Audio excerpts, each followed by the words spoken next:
نحمده ونصلي ونسلم على رسوله الكريم اما بعد. معزز ناظرین و حاضرین، آج ہم موجودہ حالات کو دیکھتے ہوئے ایک انتہائی اہم مسئلہ لے کر آپ کے سامنے حاضر ہوئے ہیں، وہ ہے قنوت نازلہ کا مسئلہ.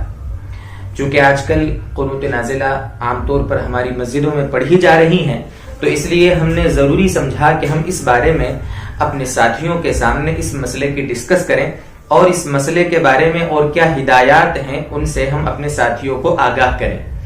دیکھیں دوستو بزرگوں، سب سے پہلی بات تو یہ ہے کہ ہم اللہ تعالی جو کہ قادر مطلق ہے اس کے کمزور بندے ہیں، اور اللہ تعالی نے ہمیں یہ تعلیم دی ہے، ہماری شریعت نے ہم کو یہ سکھایا ہے کہ جب بھی ہمیں کوئی پریشانی کا سامنا ہو، جب بھی ہمارے اوپر کوئی حالات آئیں، تو ہم اللہ تعالی کی طرف رجوع ہوں. چونکہ ہمارا اس پر ایمان ہے کہ جو بھی ہمارے ساتھ حالات پیش آتے ہیں، اچھے برے جو بھی ہوں، وہ سب اللہ تعالی کی طرف سے ہوتے ہیں. اور اللہ تعالی کی طرف سے حالات جب آتے ہیں تو اس میں بندہ دل سے اللہ تعالی کی طرف رجوع ہوتا بھی ہے. اسی سلسلے میں دیکھیں آپ، جب بھی ہمیں کوئی ضرورت پیش ہو تو شریعت نے ہم کو سکھایا ہے ہم صلاۃ الحاجت پڑھیں. نماز حاجت مستقل سکھائی گئی ہے، اس کی دعا سکھائی گئی ہے، نماز سکھائی گئی ہے. کسی معاملے میں ہم پس و پیش میں مبتلا ہیں، وہ کام کریں یا نہ کریں، تو شریعت نے ہم کو نماز استخارہ کی تعلیم دی ہے. پانی کی ہم کو ضرورت ہے تو اللہ تبارک و تعالی نے شریعت کی روشنی میں ہم کو یہ تعلیم دی ہے، اور شریعت نے ہم کو یہ سکھایا ہے کہ ہم نماز استسقاء پڑھیں. اسی طریقے سے بہت ساری نمازیں، جیسے کسی کا انتقال ہو جائے تو جنازے کی نماز پڑھی جاتی ہے.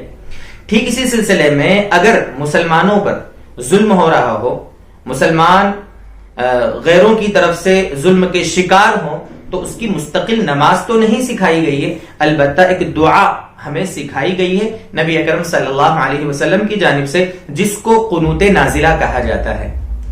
نازلہ کا مطلب ہی ہوتا ہے کوئی پریشانی، کوئی مصیبت نازلہ، اور قنوت کے معنی ہوتے ہیں دعا. تو قنوت نازلہ کا مطلب ہوا کسی مصیبت یا پریشانی کے وقت پڑھی جانے والی دعا. یہ قنوت نازلہ جو ہے یہ ہمارے نبی صلی اللہ علیہ وسلم سے ثابت ہے. غالباً سن 4 ہجری میں ایک قبیلے کو یا کچھ علاقے کے لوگوں کو غالباً نجد کی جانب نبی اکرم صلی اللہ علیہ وسلم نے صحابہ کی جماعت کو بھیجا تھا، جس میں تقریباً 70 صحابہ قرآن پاک کے حافظ تھے، جن کو قرائے صحابہ کہا جاتا تھا. جب وہ اس علاقے میں گئے تو راستے میں کچھ اسلام کے دشمن قبیلوں نے ان پر حملہ کر کے ان کو شہید کر دیا. ایک صحابی رضی اللہ تعالیٰ عنہ زخمی تھے، جو لاشوں میں دب گئے تھے اور زندہ بچ گئے تھے.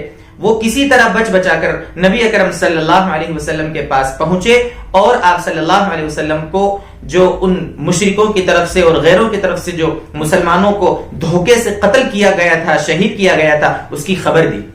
آپ صلی اللہ علیہ وسلم کو انتہائی صدمہ پہنچا، اور آپ صلی اللہ علیہ وسلم نے 1 مہینے تک قنوت نازلہ کو بڑے اہتمام سے پڑھا، اور ان کے لیے، ان کافروں کے لیے بد دعا کی. یعنی یہ نبی اکرم صلی اللہ علیہ وسلم سے ثابت ہے. آج کے زمانے میں بھی جو اسلام کے دشمن ہیں، منظم طریقے سے مسلمانوں کو دنیا بھر میں پتہ نہیں کیسے کیسے طریقے سے اپنے ظلم کا شکار بنا رہے ہیں. تو اس سلسلے میں دارالعلوم دیوبند کا فتویٰ بھی آ چکا ہے، وہاں کی ہدایت بھی آ چکی ہے. کئی دارالفتہ سے ہمارے مفتیان کرام، معزز علماء کرام نے باقاعدہ اس کی ترغیب دی ہے کہ ائمہ حضرات اپنی اپنی مسجدوں میں قنوت نازلہ شروع کر دیں، اس کا اہتمام کریں. دیکھیے قنوت نازلہ اس کا طریقہ کیا ہے.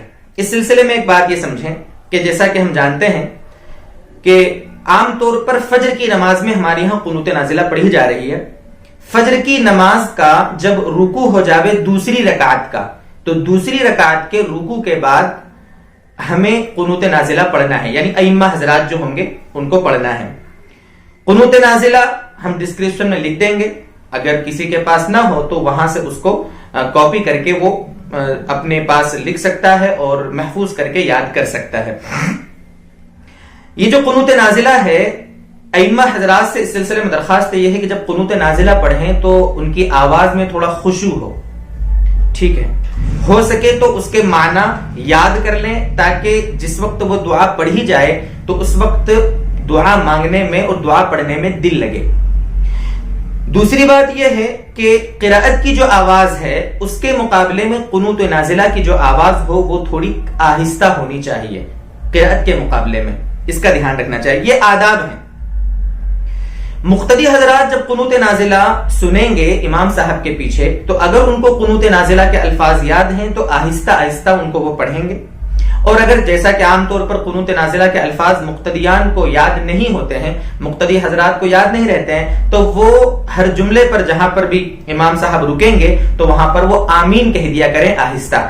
یہ قنوت نازلہ کے آداب میں سے ہیں۔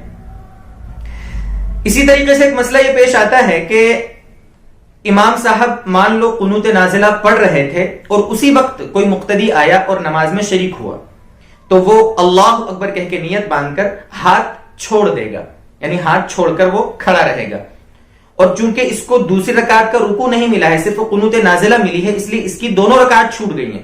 امام صاحب کے سلام پھیرنے کے بعد وہ دونوں رکعتیں پڑھے گا، اس کا دھیان رکھنا ہے۔